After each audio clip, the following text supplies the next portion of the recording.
welcome to another edition of the Lynn Lowdown. And we have, once again, a friend of the show, Miss Tia Cole.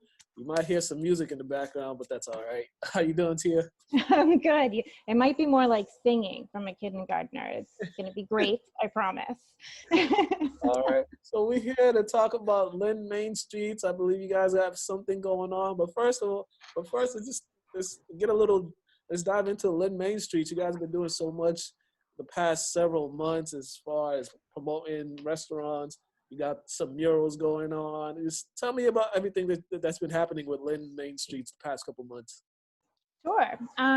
So we are working with the city to apply for some funding, and we were awarded some funding from the MassDOT program, the Shared Streets program, and also Mass Development awarded Main Streets specifically $10,000 plus some, what I'll talk about later. And what we've done with the funding is hired local artists to come in, working with the Creative Collective. They facilitated a whole bunch of local artists to come in and put up these jersey barriers for some of our small businesses, get them painted, increase the visibility of our downtown restaurants. Main Streets always works specifically to try and target our, little businesses that sometimes get overlooked, or our minority-owned businesses. It's really important that we're boosting them up, especially in this time where it's really, really hard.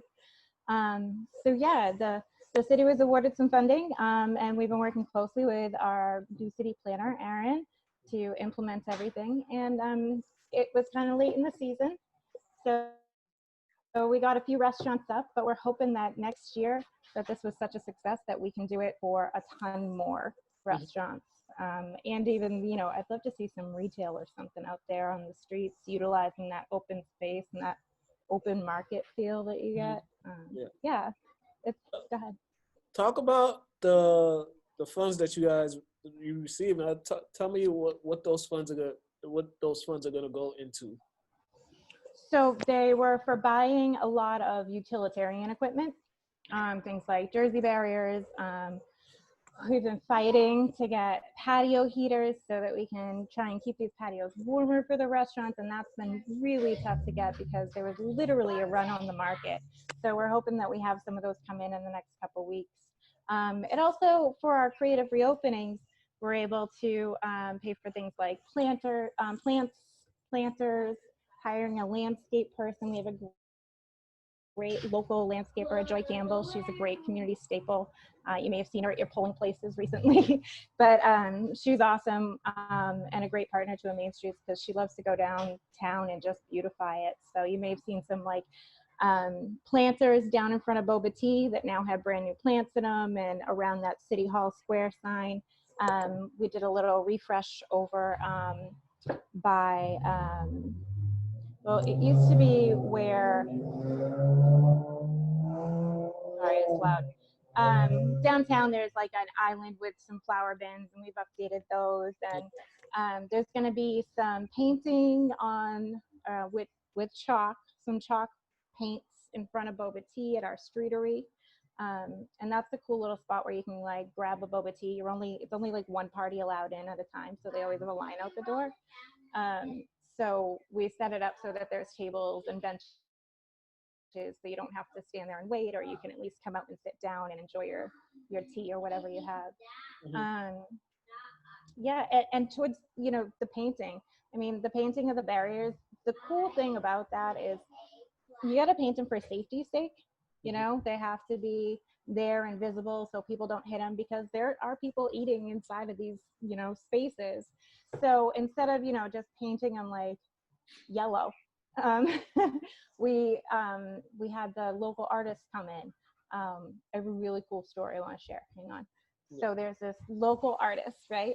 His name's Ramon Santiago. He's shown work at the museum through the Latino Support Network and stuff.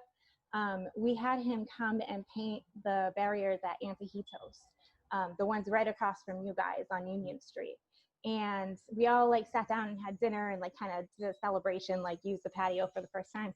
And he said that he's lived in Lynn for 18 years. He's been an artist, like muralist, his like whole life.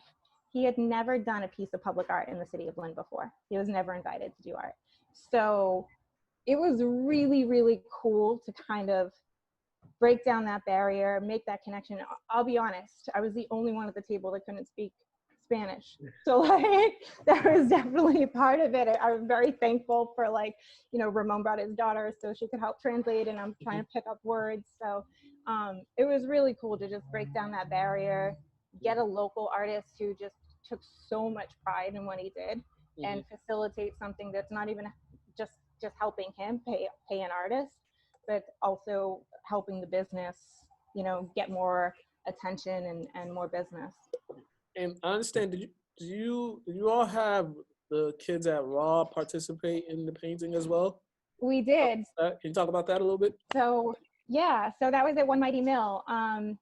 We set up just a few barriers, and Bruce Orr is amazing. He has his Good to Go team, and the point with Good to Go is they, you know, learn the process of public art, because there's definitely a process you have to learn with that kind of stuff. And we were able to hire Bruce, and he brought the Good to Go team out, and they designed everything themselves. And then they came out and they painted it all with acrylic paint throughout the whole thing. And it's super cool. There's like, you know, shoes in there to represent Lynn. There's like almost like a solar system kind of thing going on with it. It was awesome and completely designed by the kids. Yeah, definitely. We had a Raw Art alumni do one too in front of Los Chamos. Okay. Bendelin's awesome. Again, another local artist that hasn't really been able to participate in like this public art realm. And I don't know, it's just awesome to see. Like he was painting, and like people would walk by and recognize them and be like, "Oh my God, bro, what are you doing right now? This is awesome," you know? So it's a neat process to kind of sit and watch and be part of. All right. And so now you got all this going, you got this money, you guys are brightening up the downtown area. What are more stuff that you guys have planned to work on, and, you know, as we move forward? So we have some like placemaking elements. Like I said, at Boba Tea, we're going to put some chalk designs down. We're trying to be really sensitive to the not painting public spaces thing that's been an issue lately. So we're using chalk for a lot of what we do, because it's definitely temporary. And so those will be coming down in the next couple days. Those are local artists as well. At the most recent public hearing with Rent the Cycle and Echo, I ran a public art project of leaves meeting houses, talking about how your community, what makes you feel safe in your community, or what makes you part of your community. We're gonna string those with some of the string lights over at Boba Tea to kind of brighten up those trees that we have there that are now empty. And then moving forward, Small Business Saturday is coming up. So we've started a business campaign where we're going to ask people to, on Small Business Saturday, we know everyone can't leave the house, but can you leave a review on Yelp or on Google or Facebook for your local business as a way to show support? And also just promote our downtown businesses. It's important for us to make sure that we're still supporting these places that have been here for like 20 years, you know, and making sure they're getting the love that they need through all this change that our community is going into. Definitely. All right. And now for Lynn Main Streets, for people that want to be involved, or if they want to help out, how can they help out or be involved with Lynn Main Streets? So if you go to our website, lynnmainstreets.org, you can sign up as a volunteer, you can get some more information, or you can just email us if you have questions, or if you're a business and want to be involved as well. We welcome talking to businesses. There's a lot of grant opportunities that we get channeled over to us to funnel out, and they work. One of our local businesses that we, you know, recommended apply for a grant and wrote a letter for, they were awarded a bunch of money. So it's something we definitely love to do. Just reach out to us. Another way to be involved and support this initiative that we're doing with the Shared Streets is we have a crowdfunding campaign through IOB. It's called our Creative Reopenings campaign, and I'll send you a link so that you can share it with this. But Mass Development said that if we raise just $5,000, they'll match that $5,000. So for every dollar that's donated, it's doubled through that campaign. And we'd love for people to reach out and donate to that. And how long is that crowdfunding going on until? So that that's going to be the next few weeks. We're really sensitive to COVID and the needs that are there. So we'll have that over the next few weeks, and we'll keep promoting that through our social channels and stuff. All right, a lot happening. Holiday season is among us too, so I'm sure it's really rapid times for everyone over there. Buy local. All right, Tia, always a pleasure speaking with you. Thank you for coming on once again to give us an update on what's happening in our community.